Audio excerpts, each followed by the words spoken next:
औज़ुबिल्लाहिमिनश्शैतानिर्रजीम बिस्मिल्लाहिर्रहमानिर्रहीम। प्यारे बच्चों, अस्सलामु अलैकुम वरहमतुल्लाहि वबरकातुहू। उम्मीद है आप अच्छे से होंगे, बखैर आफ़ियत से होंगे और ट्यूशन भी अच्छे से ले रहे होंगे जहाँ पे भी आप पढ़ते हो। आज हम मैथ का क्लास रेगुलर बेस पे नहीं डालते हैं। सैटरडे हमारा मैथ का क्लास होता है। इसमें हम बात कर रहे हैं बात कर रहे हैं कि हमारे हर कोई चैप्टर है, हम किस तरह से पढ़ेंगे, इसमें लर्निंग ऑब्जेक्टिव्स क्या है। यानी कि लर्निंग ऑब्जेक्टिव्स मीनस कि ज़्यादा से ज़्यादा स्ट्रेस इस पे करना, ज़्यादा हमें जो अच्छे से समझना है वो असाइनमेंट आपने स्कूल से लिया होगा और उसी पे हम बात कर रहे हैं। ठीक है बेटा। इससे पहले 2 वीडियोज़ 3 वीडियोज़ में मैंने हम बोला आपको चैप्टर नंबर 1 का बोला था, काउंटिंग नंबर्स अप टू 999 है। इस पे आपको लर्निंग ऑब्जेक्टिव्स क्या है। उसके बाद मैंने आपको chapter number 2 that is I think more about numbers या मोर अबाउट नंबर्स है बेटा, वो भी हमने पढ़ा है। उसमें हमने पढ़े इसके कि इसमें जो लर्निंग ऑब्जेक्टिव्स है उस पे ज़्यादा किसको पे आपको ज़्यादा फोकस करना है, वो भी हमने अच्छे से सीखा है। ये मोर अबाउट नंबर्स, इस पे भी मैंने आपको बोला था, वो शीट दिखाया था कि जो ज़्यादा लर्निंग ऑब्जेक्टिव्स है इस किस किस पे आपको ज़्यादा फोकस करना है। मैंने आपको बोला था कि आइडेंटिफाई करना है आपको इवन एंड ऑड नंबर्स। मैंने आपको कहा था कि लर्निंग स्किप काउंटिंग अच्छे से आप ध्यान देना, अच्छे से पढ़ना ये। और तीसरा जो मैंने आपको ज़्यादा बोला था कि यही दो इवन आइडेंटिफाई, आप इवन और ऑड नंबर्स करो, अच्छे से आना चाहिए आपको, इसकी अच्छी प्रैक्टिस करोगे आप। और स्किप काउंटिंग, ये 2 टॉपिक्स ऐसे जो आपको अच्छे से पढ़ना है। नंबर 3, मैंने आपको एक प्रोजेक्ट वर्क दिया है विंटर के लिए।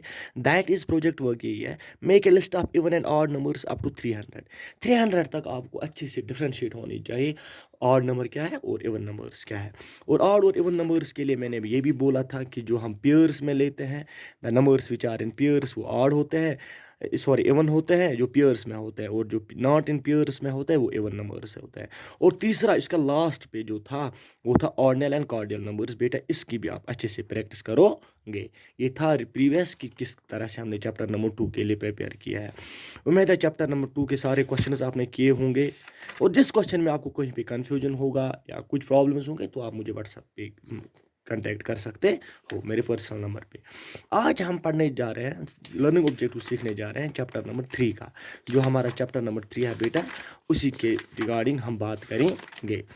अब वो चैप्टर क्या है हमारा, आपका वो एडिशन है। सबसे पहले आपको देखना है कि यूजुअली आपका सेकंड स्टैंडर्ड में, फर्स्ट स्टैंडर्ड में आपने देखा होगा कि एडिशन क्या होता है। एडिशन सीखना है, एडिशन की साइन क्या होती है, एडिशन होता क्या है, वो आपको सीखना है। नंबर 1, जो इसमें आपने लर्निंग ऑब्जेक्टिव्स की बात की बेटा, आपको अच्छे से दिख रहा होगा कि लर्निंग ऑब्जेक्टिव्स की बात मैंने की। Addition on a number grid, number grid पे आप किस तरह एडिशन करोगे, नंबर 1 ऑब्जेक्टिव्स रहेगा आपके लिए। और एडिशन विथ रिग्रुपिंग, अगर रिग्रुपिंग में आपको एडिशन किस तरह से करना है, ये अच्छा टॉपिक है। लर्निंग रिग्रुपिंग ऑफ नंबर्स, किस तरह आप एडिशन आप रिग्रुपिंग करोगे, ठीक है कॉलम्स बनाओगे एडिशन करोगे, लेकिन लर्न करना है आपको रिग्रुपिंग ऑफ नंबर्स किस तरह से आप करोगे, वो फिल इन द ब्लैंक्स में समझाऊंगा। ये तीसरा लर्निंग ऑब्जेक्टिव्स है। और जो नंबर 4 ऑब्जेक्टिव्स है that is word problems on addition, ये बहुत ही इंपॉर्टेंट क्वेश्चन है, बनता है इस चैप्टर में हमारे लिए। ये वाला ये थर्ड वाला, क्योंकि बहुत सारे वर्ड प्रॉब्लम्स होंगे आपको, एडिशन में भी वर्ड प्रॉब्लम्स आएंगे, सब्ट्रैक्शन पे भी वर्ड प्रॉब्लम्स आएंगे, सीखेंगे आप। और मल्टीप्लिकेशन में भी और डिवीजन में भी। ठीक है, लास्ट पे आपको मैं बताऊंगा कि इसके लिए क्या क्या कंडीशंस होंगे आपको एडिशन में। आपको बहुत सारे, मैं यहाँ पे से यही समझाऊंगा, बहुत सारे वर्ड प्रॉब्लम्स होंगे। आपको डिफरेंशिएट करना है कि बहुत सारे वर्ड, 2-3 वर्ड प्रॉब्लम्स होंगे, किसको क्या एडिशन किसको करना है, सब्ट्रैक्शन किसको करना है, मल्टीप्लिकेशन किसको करना है, डिवीजन किसको करना है, ये आपको अच्छे से सीखना है। और इंशाल्लाह इस पे मैं एक लेक्चर भी दूंगा आपको, आपके लिए, कि एडिशन कहाँ पे अप्लाई करोगे आप वर्ड प्रॉब्लम में, सब्ट्रैक्शन कहाँ, मल्टीप्लिकेशन कहाँ, डिवीजन कहाँ। लेकिन यहाँ पे आप ये कुछ लर्निंग ऑब्जेक्टिव्स जो इस चैप्टर में आपको ज़रूरी सीखने हैं। अब आप देखेंगे क्या क्या है, देखो बेटा, सबसे पहले ये एडिशन है। ठीक है बेटा, पहली एक्सरसाइज, अगर हम रिवीजन एक्सरसाइज की बात करेंगे, ये कॉलम्स दिया हुआ है, यहाँ पे कुछ नहीं है बेटा, आपको करना है सिंपल सा एडिशन करना है। यहाँ पे कैरी भी मैक्सिमम क्वेश्चंस में नहीं है, सो इजीली रहेगा आपके लिए।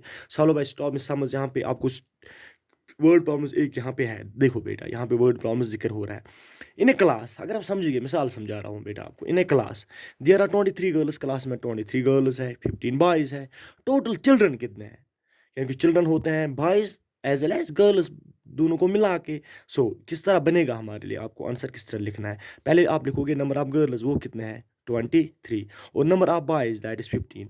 लेकिन यहाँ पे दे आर इन ऑल, जब ऑल आ जाएगा टोटल आ जाएगा, रिपीट करूँगा, जब ऑल आ जाएगा, टोटल आ जाएगा, इट मीन्स दैट आपको इसमें एडिशन करना है। ये वर्ड प्रॉब्लम थी। इसी तरह से अगर हम दूसरा सीखेंगे नंबर ग्रिड पे आप एडिशन किस तरह करोगे, मूविंग फॉरवर्ड किस तरह करोगे। देखो फॉर एग्जांपल इसमें आपको एडिंग सीखना है, 10 20 30 40 50 60 का एडिशन आप किस तरह कर रहे हो। 10 का आप 10 31 का 10 करोगे वो 41 बन जाएगा, 41 का 10 करोगे वो 51 बन जाएगा। ये इसमें लर्निंग ऑब्जेक्टिव्स है ये सीखने के लिए। अच्छा नंबर ग्रिड पे देखो बेटा, तीसरा था हमारा नंबर ग्रिड पे आप एडिशन किस तरह करोगे। Number grid to add the following word problems I, हम रिग्रुपिंग मैंने थोड़ा बोला आपको।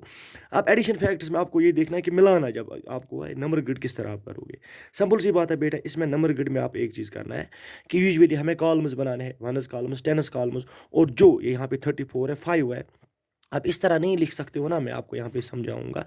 34 है प्लस 5 है, आप इस तरह मत लिखोगे 34 प्लस 5, इस तरह नहीं लिख सकते हो, ये रॉन्ग आ जाएगा। सबसे पहले आप कॉलम्स लिखोगे 1s प्लेस 10s प्लेस, उसके बाद 34 लिखोगे क्योंकि ये 1s पे है और ये 10s पे है, ये आया 34। अब क्या बचा यहाँ पे, इसको भी आप ये बोलोगे ये किस प्लेस के नीचे आता है, दैट इज़ 1s, तो यहाँ पे हम यहाँ पे लिखेंगे, राइट डाउन करेंगे यहाँ पे प्लस की साइन, अब 5 प्लस 4 3 इस, ठीक है बेटा। ये था। उसके बाद दूसरा एडिंग 1 टू एन नंबर, अगर एक नंबर करोगे आप या जीरो के, ये आपको ये ध्यान रखना है कि या 24 को अगर 1 करोगे तो उसका ऑर्डर चेंज होता है, वो 26 बन जाता है। ठीक है बेटा, वो उसका नेक्स्ट नंबर आता है, ये 1 की प्रॉपर्टी है। अगर जीरो करोगे, जीरो से कुछ नहीं होगा। इस पे मैं एक एग्जांपल समझाऊंगा। 34 को आप करोगे 1, मैंने बोला 31 को जब भी ऐड करोगे किसी नंबर के, इसका नेक्स्ट है, इसका नेक्स्ट क्या आता है 35, it means that 34 plus 1 that is 35, ये 1 की प्रॉपर्टी है। अब जीरो क्या है, जीरो को हम क्या करेंगे, जीरो की यही 34 लेंगे हम, प्लस करेंगे zero that is equal to 34 को जीरो के साथ ऐड कीजिए बेटा, वो जीरो मत बनता है, नहीं ऐसा नहीं बनता है, ये सब्ट्रैक्शन नहीं होता है, मल्टीप्लिकेशन। सो एडिशन की प्रॉपर्टी है, ये नंबर चेंज रहता है, वही सेम नंबर हमें मिलता है जब 34 को जीरो करेंगे, वहाँ पे थर्ड जीरो ही मिलता है। रही इसकी बात, उसके बाद है एक्सरसाइज आई के जो है ऐड करना है, इसको पहले इसको कॉलम्स में लिखना है, उसके बाद ऐड करना है, उसके बाद फिल इन द ब्लैंक्स। रही ये बात, अब जो ज़रूरी है बेटा रिग्रुपिंग में इस तरह से, फॉर एग्जांपल ये बहुत ही इंपॉर्टेंट क्वेश्चन है, ए पार्ट में दिखाऊंगा आपको अच्छे से। ये 23 है, दैट इज 1, 23 1s है, 1 मीन्स 1s 10s, दो इसमें इन्वॉल्व हो गए हैं, दो नंबर से 10, आई बात समझ में। 1 नहीं है, ये 1s है, समझ में, एस की तरफ आपको जाना है। इसमें दो नंबर्स है, दैट इज 1s एक है 10s है, 1s पे क्या है और 10s पे है, इस पे आपको लिखना है। ये रिग्रुपिंग आप अच्छे से, इसलिए मैंने इस पे भी लिखा था आपको कि लर्निंग रिग्रुपिंग ऑफ नंबर्स, आप अच्छे से, ये लर्निंग ऑब्जेक्टिव्स बनेगा आपके लिए, इसको अच्छे से आपको प्रैक्टिस करने हैं।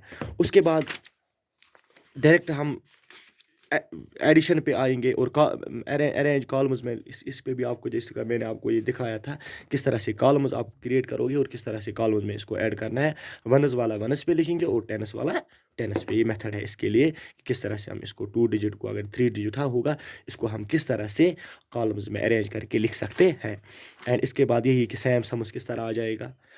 उसके बाद जो ज़रूरी है मैं समझना, that is solve the following word problems, store में समझ आई मीन कि ये वर्ड प्रॉब्लम्स आपको अच्छे से सीखने हैं। इसी के साथ ही हमारा ये चैप्टर ख़त्म हो गया। इसके अलावा भी कोई भी क्वेरीज हो वगैरह हो तो मुझे वो व्हाट्सअप कर सकते हैं। अब उसके नेक्स्ट वीडियो में हम बात करेंगे, आपके तीसरा चैप्टर है वर्कशीट में, दैट इज सब्ट्रैक्शन, सब्ट्रैक्शन में क्या क्या प्रॉब्लम्स होंगे उस पर इसी के बाद करेंगे। तब तक के लिए बेटा यही उम्मीद आपसे, आप अच्छे से कॉपी मेंटेन करोगे और अच्छे से जहाँ पे भी पढ़ रहे होंगे अच्छे से पढ़ रहे होंगे। ठीक है बेटा, अल्लाह हाफिज़।